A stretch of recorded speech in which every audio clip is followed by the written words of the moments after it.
वेद में बांस को वंश कहा है, यानी ये वंश को बढ़ाने वाला है। अब जो वस्तु वंश को बढ़ाने वाली हो, आप उसे जलाओगे तो क्या होगा? क्या होगा? दोष बनेगा कि नहीं बनेगा? हाँ या ना? तो आप अगरबत्ती जलाओगे या धूप बत्ती? अगर आप अगरबत्ती जलाते भी हैं तो आज से बंद कर देंगे। धूप बत्ती का उपयोग करो, बड़ी सुंदर गूगल की बन के आती है, घी होता है, कपूर होता है, बड़ी सुंदर महक आती है। जरूरी थोड़ी ही है कि अगरबत्ती होगी तो ही आप पूजा करेंगे। पूजा में तो जलनी भी नहीं चाहिए ये ऐसी वस्तुएं।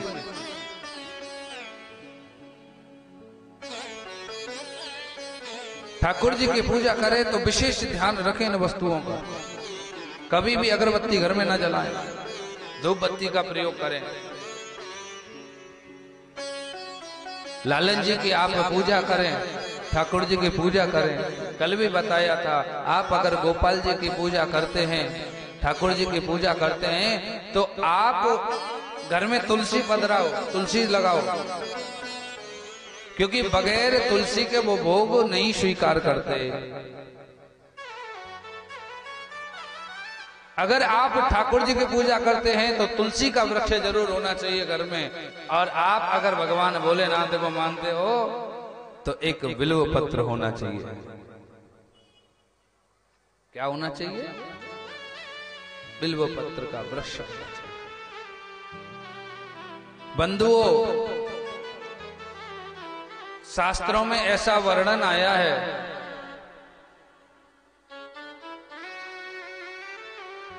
कि 10 पुत्रों की अपेक्षा यदि एक कन्या हो जाए, 10 पुत्रों की अपेक्षा यदि एक कन्या हो जाए तो वो 10 पुत्रों के बराबर होती है। शास्त्रों में ऐसा वर्णन है इसका। और 10 कन्याओं के बराबर आप यदि अपने जीवन में एक वृक्ष लगा दो तो वो 10 कन्या के बराबर होता है। आज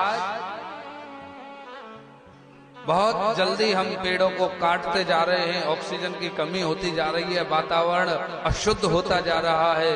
इसका कारण क्या है? क्योंकि हमने अपनी प्रकृति पर ध्यान नहीं दिया।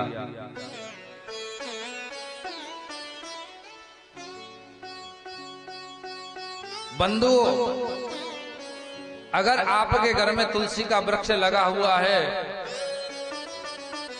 और तुलसी का पौधा होने के साथ साथ अगर वो तुलसी बार बार सूख रही है और तेजी से सूख रही है, अनेक प्रयत्न कर लिए, उपाय कर लिए, लेकिन वो सूखने से नहीं रुक रही है, तो समझ लेना उस घर में कोई बड़ा संकट आने वाला है। ये संकेत है तुलसी का। अगर आपके घर की तुलसी बार बार सूख रही है तो समझ लेना कि घर में कोई संकट आने वाला है।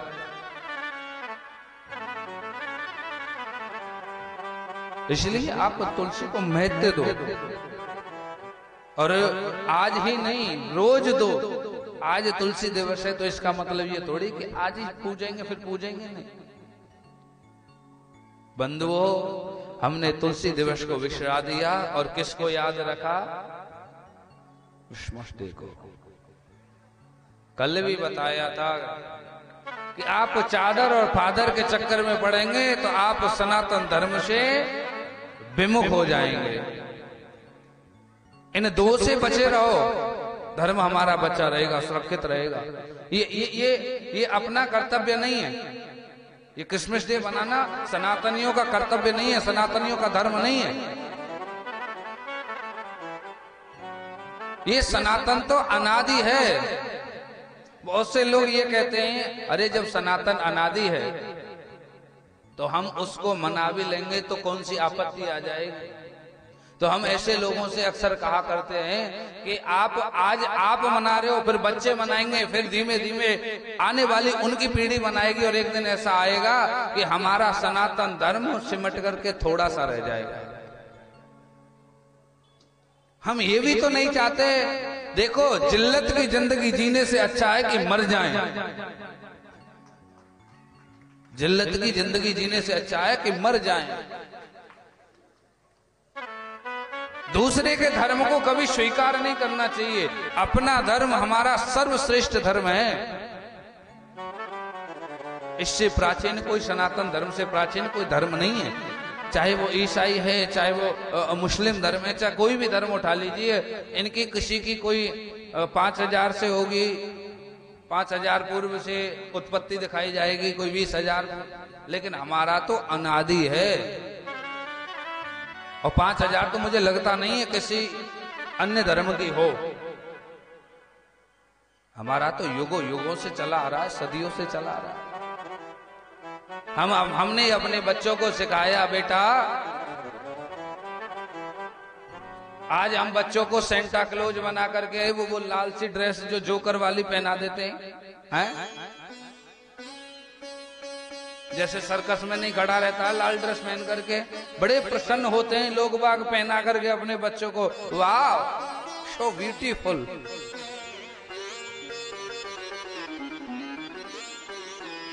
चूल्हे में जाए ना तेरी ब्यूटीफुल।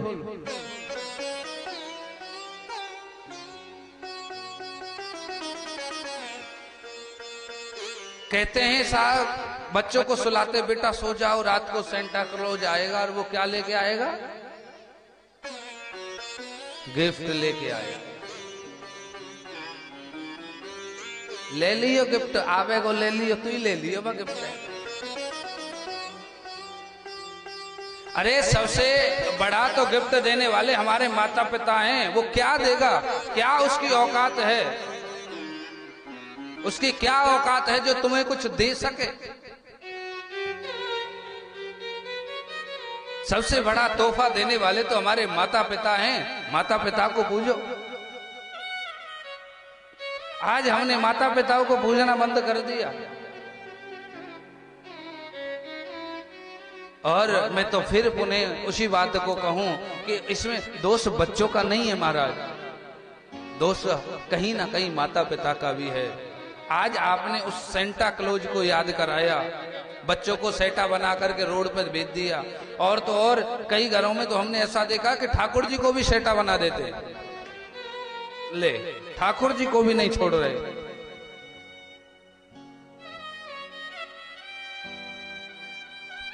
बंधुओं, ऐसा नहीं होना चाहिए।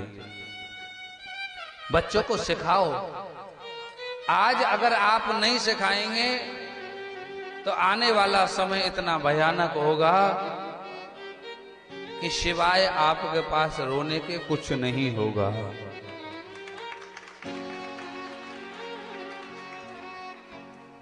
इसलिए आप अपने बच्चों को सत्संग में लाओ, सिखाओ।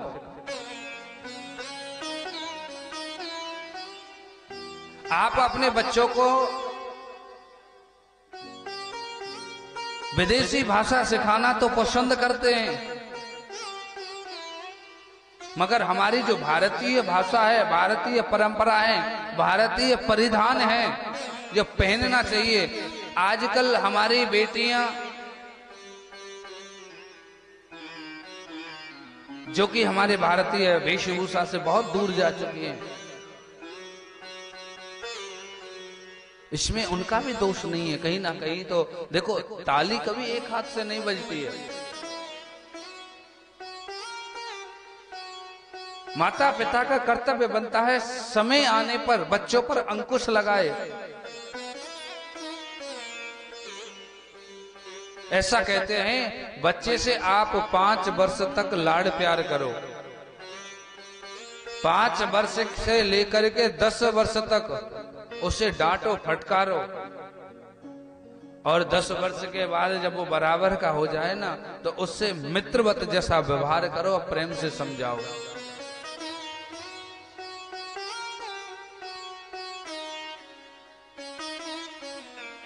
एक बहुत सुंदर कथा स्मरण आ रही है कि एक दंपति थे, पति पत्नी थे, उनके 2 बेटा थे। उन्होंने अपने बेटाओं को खूब पढ़ाया लिखाया और अच्छी से अच्छी जो भारत की डिग्री थी वो दिलाई। और खूब पढ़ा लिखा करके, चाहे आप वो खुद भूखे रहे, लेकिन बेटे के लिए सारी व्यवस्थाएं करते थे। और पढ़ा लिखा करके उनको धन कमाने के लिए विदेश भेज दिया। विदेशी जब धन कमाने के लिए उन्होंने अपने दोनों बेटों को भेज दिया, तो धीमे धीमे करके पहले तो वो आते जाते रहे, और एक दिन ऐसा आया कि वो दोनों बच्चे धीमे धीमे फिर विदेश में ही शिफ्ट हो गए, वहीं हो गए, वहीं रहने लगे। अब तो ना तो वो घर आवे, माता पिता याद करें। बेटा क्यों उत्पन्न करते हैं माता पिता? क्योंकि चल करके ये बुढ़ापे में हमारी लाठी बनेगा, हमारा सहारा बनेगा। लेकिन वही सहारा जब बुढ़ापे में सहारे की जरूरत पड़ी और वही सहारा तुमको छोड़ के चला जाए, क्या बीतेगी तुम पर?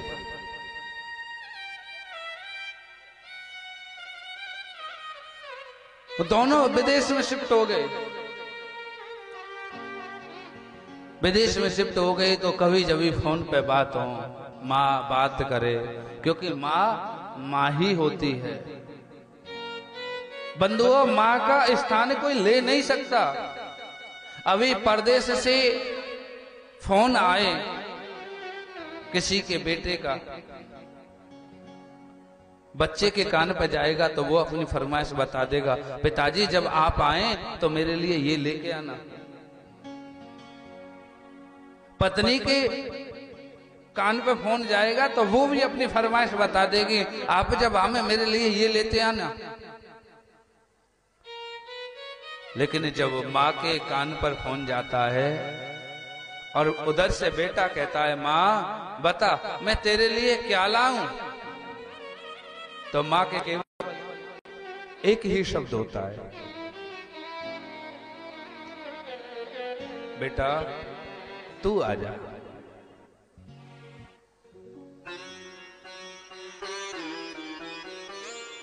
माँ केवल यही कहेगी कि तू आजा, तेरे से मुझे कुछ नहीं चाहिए।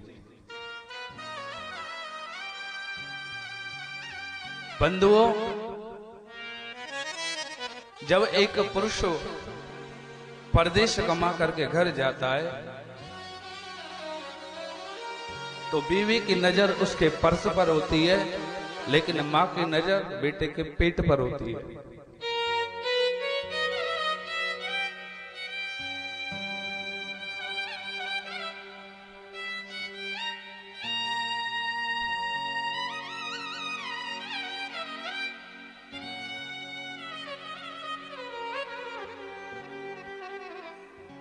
चाहते ही बड़ा दुलार करती है।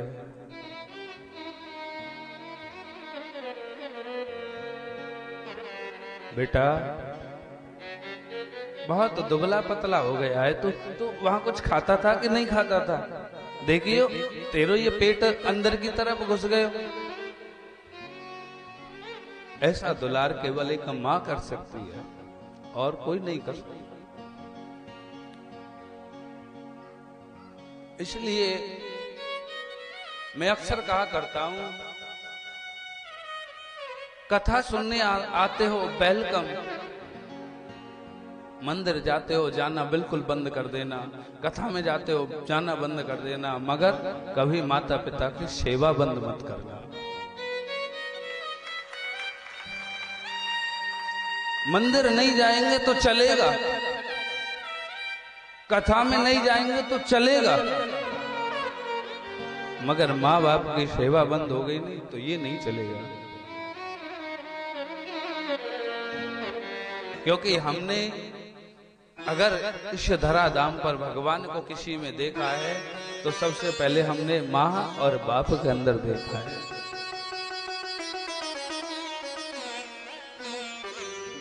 आज उस माँ ने फोन किया, बेटा तेरी बहुत याद आ रही है, तू आ जा। उधर बेटे ने जवाब दिया, माँ मैं नहीं आ सकता, और तुम बताओ तुम्हें खर्चे की जरूरत हो तो मैं अकाउंट में डलवा दूं।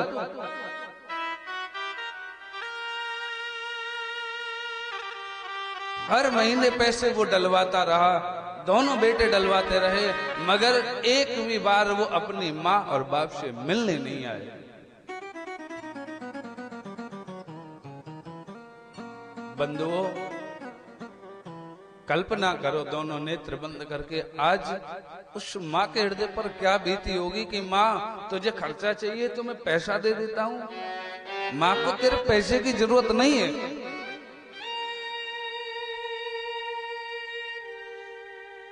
एक माँ, एक पिता परिश्रम करके 5 बच्चों को पाल देता है, लेकिन जब बुढ़ापे में सहारे की जरूरत पड़ती है ना, तो 5 बच्चों से अकेले माता पिता नहीं पाले जाते।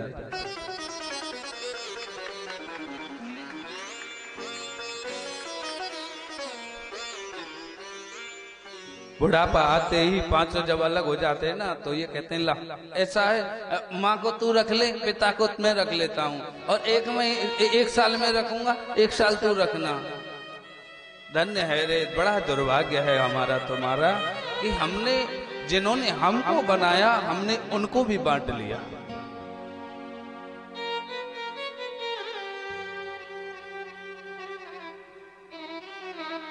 जो जोड़ा बना था एक साथ रहने के लिए, अग्नि के परिक्रमा लगा करके कसम खाई थी कि हम साथ रहेंगे, लेकिन औलाद ने बुढ़ापे में आते आते उनको अलग कर दिया।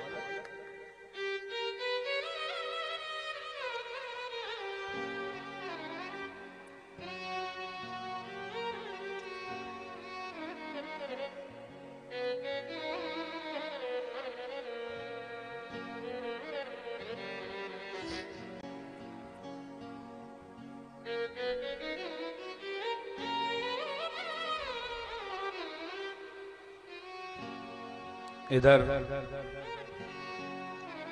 कुछ समय बाद उस माता पिता की थोड़ी तबीयत खराब हुई।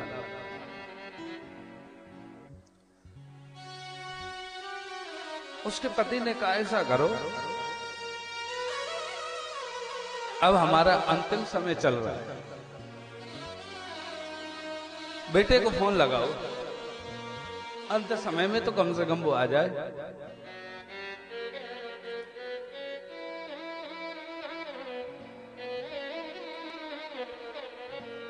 आज उसकी पत्नी कहने लगी तुम ही लगाओ, मुझसे बातें नहीं होंगी। पति कहने लगा नहीं नहीं नहीं, देख मुझसे भी बातें नहीं होंगी, तू ही बात कर। आज वो बूढ़ी माँ अपने बेटे को फोन लगाती है, बेटा देखो तुमने बहुत धन कमा लिया, हमें धन की जरूरत नहीं है। बेटा अब हमें धन की जरूरत नहीं, हमें तुम्हारी जरूरत है, तुम आ जाओ। देखो तेरे पिता की तबीयत खराब रहती है, अब हमारा कोई पता नहीं कब चल बसे, तुम आ जाओ। उधर से फोन आया, जवाब आया, माँ मैं नहीं आ सकता, मेरी मजबूरी है।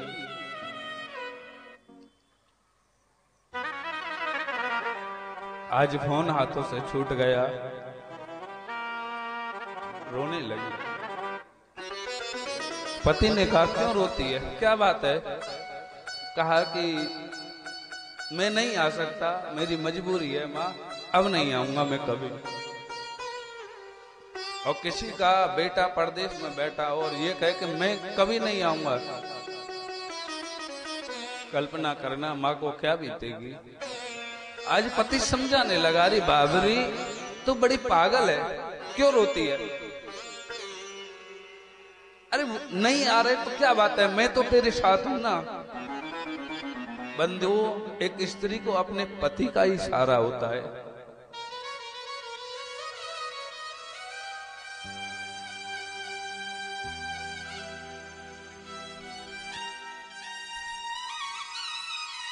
समय निकला, बीमार हुए और एक दिन ऐसी काली रात आई,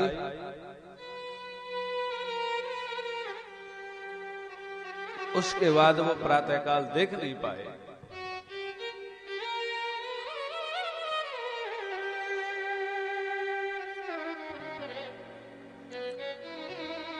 सुबह हुआ, सूर्य नारायण निकले। पड़ोसियों ने देखा कि आज तो दरवाजा भी नहीं खुल रहा, क्या बात है। दरवाजा खटखटाने लगे।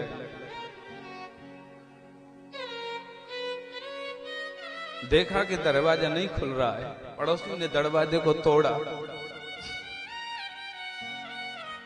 तोड़ करके अंदर प्रवेश किया।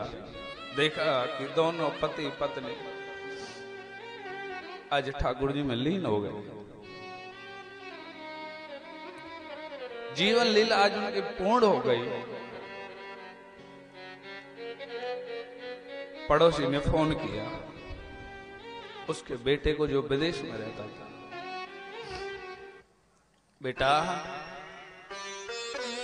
बेटा तेरी माता पिता की मृत्यु हो गई है। उधर से आवाज आई, चाचा जी राम राम। पड़ोसी ने कहा कि भाड़ में जाए तेरी राम राम, चूल्हे में जाए तेरी राम राम, काहे की राम राम। जो अपने माता पिता का नहीं हुआ वो दूसरे की राम राम कैसे करेगा।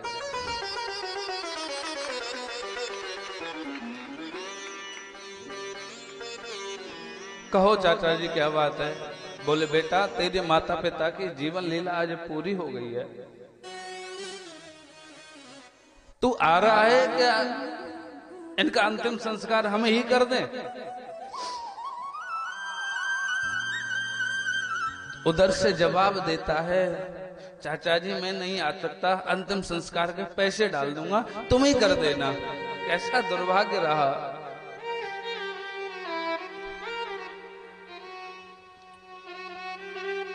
बंधुओं,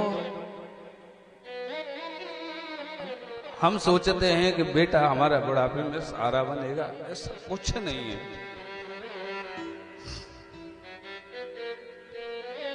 सहारा तो केवल भगवान का होता है, सहारा तो मेरे गोविंद का होता है, सहारा मेरे बाबा का होता है। इस दुनिया में और किसी का कोई सहारा नहीं होता है, हकीकत यही है। विदेश भी नहीं कमाने जाएगा, शादी हो गई, बीवी ने कहा कि मुझे इनके साथ नहीं रहना, तो बीवी को लेकर दूर चला जाएगा।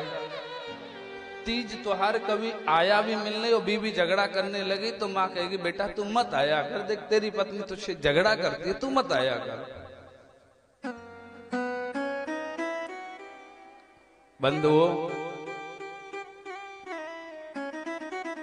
कुछ समय पूर्व कोरोना निकल के गया, उसमें कोरोना ने सिखा दिया सबको कि कोई किसी का नहीं है। कितने ऐसे बच्चे हुए जो अपने माता पिता तक को अग्नि देने के लिए नहीं गए, मना कर दिया नहीं आना, हमें मरना थोड़ी है। फिर किसके लिए तुम दिन रात एक कर रहे हो, किसके लिए दौड़ रहे हो। हकीकत में सोचिए एकांत में बैठ के, आखिर तुम दौड़ किसके लिए रहे हो। उस बेटे के लिए जिसने अंतिम संस्कार के लिए भी मना कर दिया, उस बेटे के लिए जो बुढ़ापे में जब सहारे की जरूरत पड़ी तो बीवी बच्चों को लेकर अलग हो गया। बंधुओं, 4 दिनों की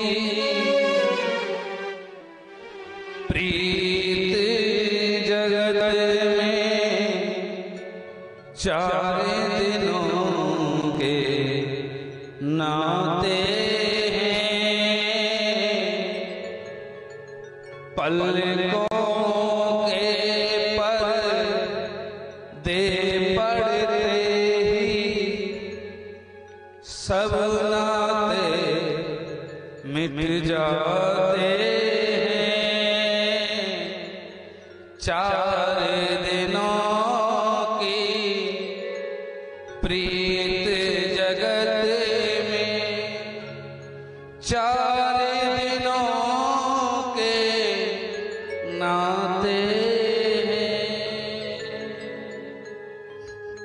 नाते कब तक चल रहे हैं? जब तक ये पलक रूपी पर्दे नहीं गिर रहे। जिस दिन गिर जाएंगे उस दिन कोई किसी का नहीं है, ना कोई किसी का भाई, ना कोई बंधु, ना कोई किसी का नहीं।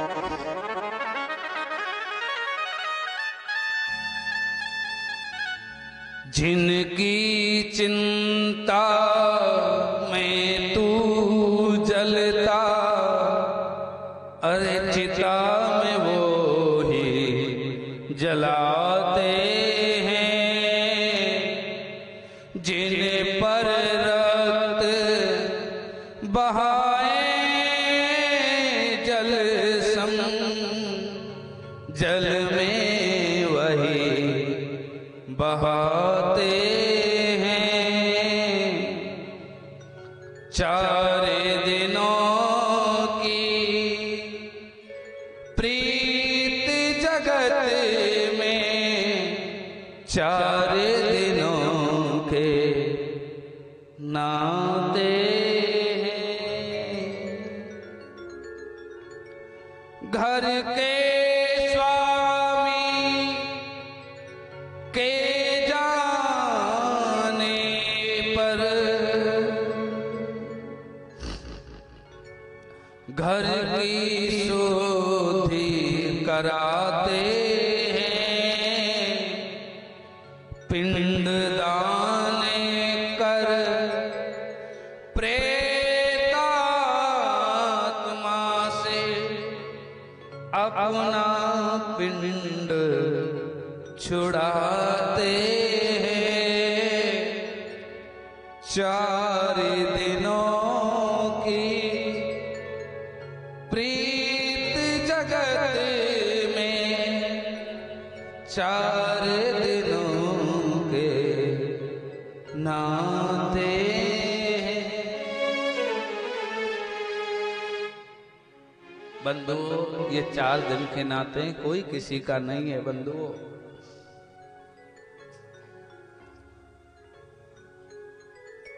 कभी भी आप एक बार विचार करना इस विषय पर। चलता फिरता था जो कल तक, आज लग गया दीवार पर। मरने के बाद तस्वीर कहां लगा देते हैं कि चलता फिरता था जो कल तक, आज लग गया दीवार पर। मजबूर वो कितना हो गया, लाचार वो कितना हो गया।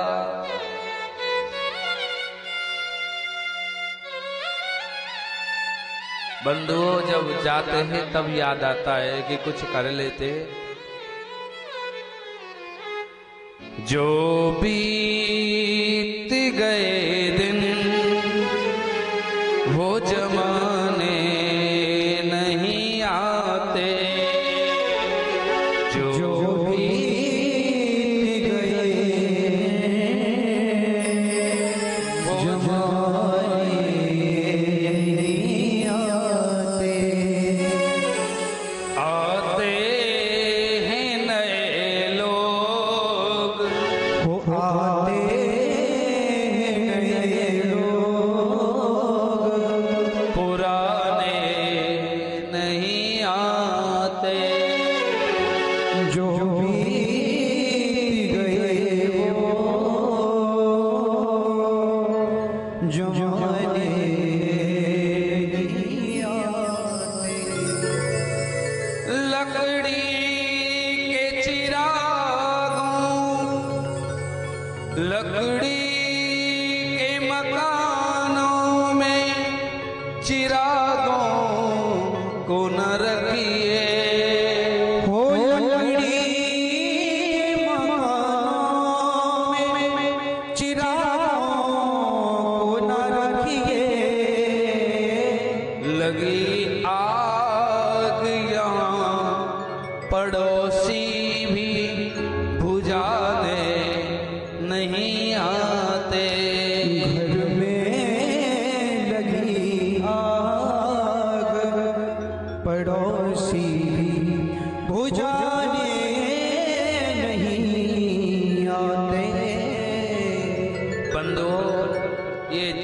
शरीर क्या है? लकड़ी का मकान है, इसमें आशाओं के चिराग मत जलाना।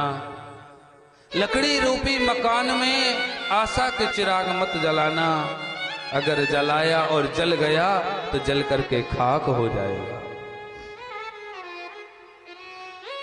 बरसों गुजर गए हैं, इन डालियों को सूखे। बरसों बदल गए हैं, इन डालियों को सूखे। पंछी भी यहाँ रात, पंछी भी यहाँ रात बिताने नहीं आते। और जो बीत गए वो जमाने नहीं आते। बंधुओं, बरसों गुजर गए, इन डालियों को सूखे। पंछी भी यहाँ रात बिताने नहीं आते। ये क्या है? क्या संकेत है ये? एक माता पिता पाल पोस के बड़ा करते, बालक को विवाह हो गया और विवाह होने के बाद अपनी पत्नी को लेकर के परदेश चला गया। माता पिता तीज त्योहार पर घर में बैठे बैठे घर के दरवाजे की तरफ टुकुर टुकुर देखते रहते हैं कि मेरा बेटा आ रहे हो, आ रहे हो, आ रहे हो। लेकिन अब यहाँ लौट कर कोई नहीं आता।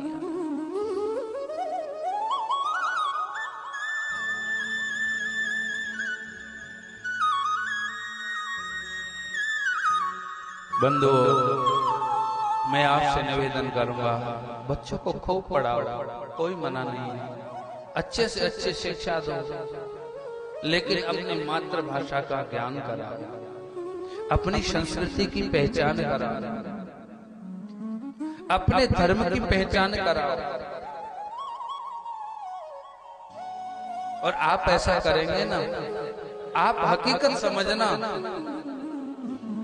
अगर आप अपने बच्चों को धर्म से पहचान कराते हो, धर्म की पहचान कराते हो, अपनी संस्कृति की पहचान कराते हो, भारतीय भाषा की पहचान अगर ज्ञान कराते हो, मैं दावे के साथ कहता हूं, बुढ़ापे में तुम भगवान की तरह पूजे जाओगे।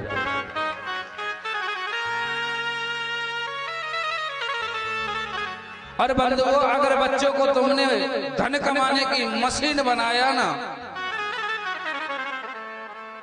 तो बुढ़ापे में तुम किसी वृद्धाश्रम में पहुंचा दिए जाओगे।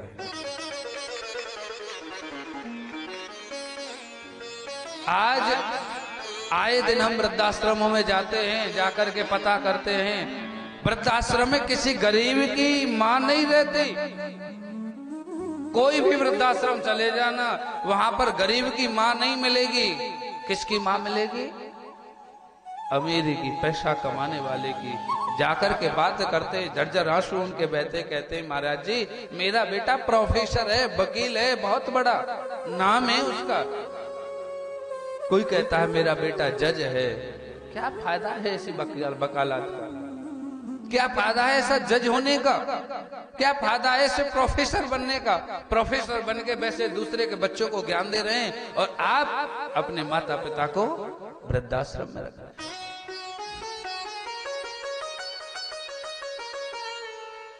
बंधुओं, ये वृद्धाश्रम भारत के माथे पर एक कलंक है। जब से वृद्धाश्रमों का खुलना प्रारंभ हुआ है, तब से माता पिता की दुर्गतियां ज्यादा प्रारंभ हो गई हैं। इसलिए मैं आप सभी से निवेदन